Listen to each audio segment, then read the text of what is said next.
Assalamualaikum warahmatullahi wabarakatuh. Alhamdulillahirabbil alamin, amma ba'du.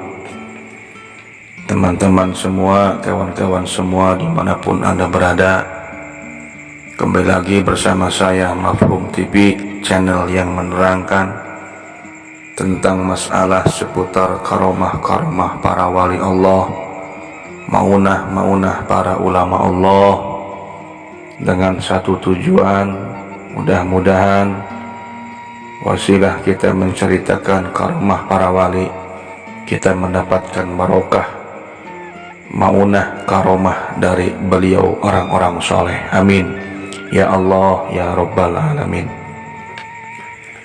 Kawan-kawan semua dimanapun Anda berada, sebelum saya melanjutkan meriwayatkan cerita karomah para wali, alangkah baiknya teman-teman semua untuk mendukung channel saya dengan cara mengklik tombol subscribe, tombol like, dan aktifkan lonceng biar teman-teman semua tidak ketinggalan dengan cerita-cerita para wali.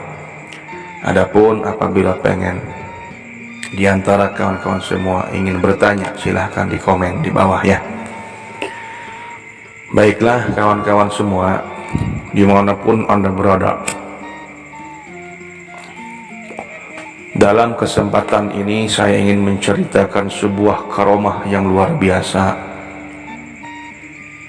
yang datang dari seorang waliun min auliyaillah, kekasih Allah, wali Allah, yang bernama Syekh Husain Carita. Mungkin teman-teman semua pernah mendengar atau pernah berziarah ke makom makbarah Syekh Husain Carita. Syekh Husain Carita adalah seorang wali Allah, murid daripada Mama Agung Asnawi Caringin. Jadi Syekh Husain itu punya guru thariqah, yaitu Mama Agung Asnawi Caringin, atau yang disebut Syekh Asnawi Caringin.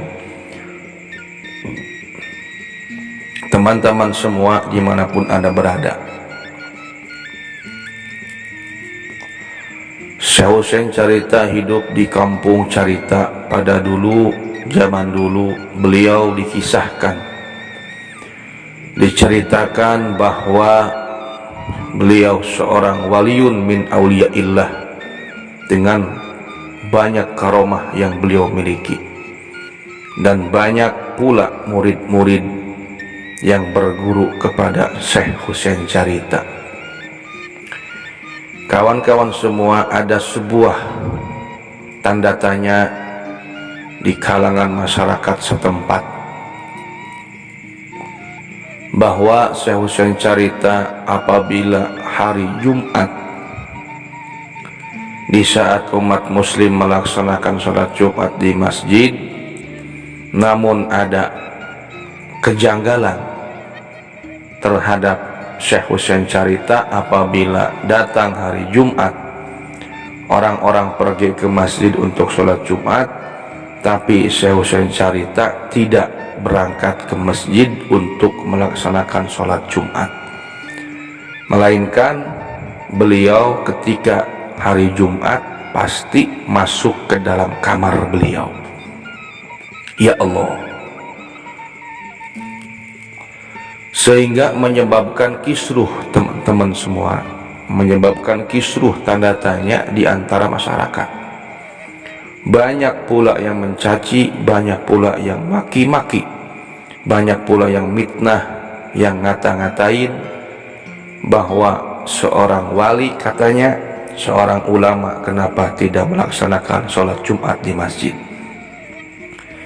Kenapa seorang ulama besar tidak melaksanakan sholat Jumat di masjid, padahal sholat Jumat hukumnya wajib menurut hukum agama Allah Subhanahu wa ta'ala, kata masyarakat setempat. Tapi kenapa Syekh Husain Carita ketika sholat Jumat beliau masuk ke dalam kamar? Jadi teman-teman semua, bahwa Syekh Husain Carita itu tidak ketahuan sholat Jumat, tidak pernah melaksanakan sholat Jumat di Masjid Carita. itulah yang menyebabkan kisruh tanda tanya di kalangan masyarakat cerita. Nah, pada suatu hari kawan-kawan semua ada seorang jawara. Ada seorang jawara yang penuh dengan tanda tanya di dalam hatinya. Kenapa seorang Syekh Husain tidak melaksanakan sholat Jumat di masjid? Wah, beliau sangat mencaci, sangat membenci, sangat suudzon, bahkan memfitnah bahwa Syekh Husain telah mengajarkan aliran sesat menurut jawara orang cerita itu. Akhirnya kawan-kawan semua, jawara itu pun ketika hari Jumat sebelum Syekh Husain cerita masuk ke dalam kamar, jawara itu langsung memasuki kamar Syekh Husain cerita, artinya mendahului Syekh Husain cerita. Sang jawara akhirnya memberanikan diri untuk masuk ke dalam kamar Syekh Husain cerita, pengen tahu apa sih kelakuan, apa sih gitu, apa sih lagi, apa sih sedang, apa sih kok kenapa hari Jumat di saat orang-orang pergi ke masjid, tapi kenapa Syekh Husain pergi ke dalam kamar. Akhirnya sang jawara pun masuk ke dalam kamar sekitar jam 9 pagi sebelum Syekh Husain cerita masuk ke dalam kamar. Jadi didahului oleh sang jawara. Singkat cerita kawan-kawan semua, beliau nyumput atau ngumpet ya di bawah ranjang Syekh Husain. Ngumpet beliau di bawah ranjang Syekh Husain. Ketika pas jam 11 atau jam setengah 11, di saat beliau nyumput sang jawara itu, di saat sang jawara ngumpet di bawah ranjang Syekh Husain, sang jawara pun tertidur. Akhirnya sang jawara pun tertidur kawan-kawan semua, diberi rasa ngantuk oleh Allah sehingga menyebabkan tidur. Di saat tidur kawan-kawan semua, sang jawara itu Allah memberikan impian, Allah memberi mimpi kepada sang jawara. Di dalam tidur sang jawara pun bermimpi bahwa sang jawara bertemu dengan Syekh Husain cerita. Bertemu di mana? Bertemu di dalam Masjidil Haram. Beliau sedang melaksanakan sholat Jumat di Masjidil Haram yang ada di kota Makkatul Mukarramah alias kota Makkah. Ya Allah, ya Rabbana Karim. Aneh beliau, para kawan-kawan semua. Beliau bermimpi, ternyata beliau bertemu dengan Syekh Husain di kota Mekah, di dalam Masjid Haram. Beliau sedang melaksanakan sholat Jumat. Ya Allah, ya Rabbana Karim. Nah, setelah itu kawan-kawan semua, bangunlah sang jawara itu. Bangun dari tidurnya, bangun dari mimpinya. Pas bangun, pas ngeliat keluar dari bawah ranjang Syekh Husain, ngeliat di atas ranjang Syekh Husain ada kurma yang masih mentah, ada kurma yang masih ada getahnya, sehingga di ranting-ranting kurma itu menetes demi tetesan, yaitu getah kurma.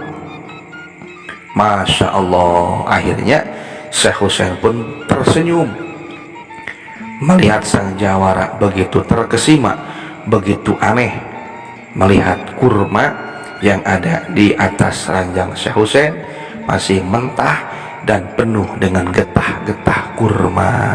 Nah, itulah gambaran, menggambarkan sosok wali Allah, sosok waliun min auliyaillah.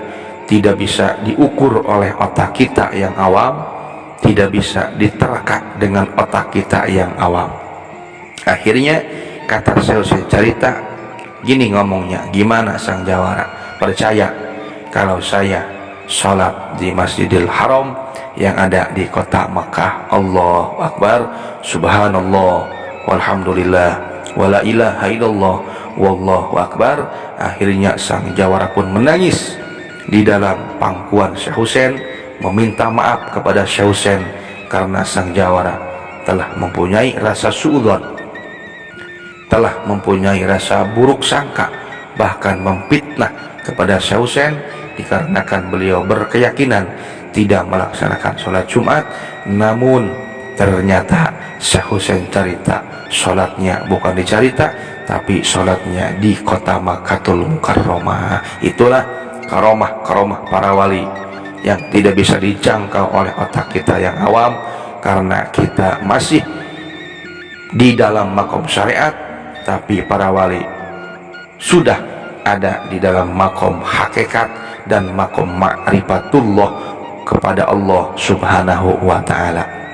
Mudah-mudahan dengan kita menceritakan karomah para wali, mudah-mudahan Allah memberikan rahmat kepada kita. Zikrus soleh, tatanazalur rahmah, nyebut-nyebut orang soleh itu bisa menyebabkan datangnya rahmat Allah subhanahu wa ta'ala kepada kita. Itulah sekitar riwayat Syekh Husain Carita. Mudah-mudahan ada manfaatnya. Insyaallah nanti kita kupas lagi berikutnya para karomah para wali yang lain. Akhirul kalam.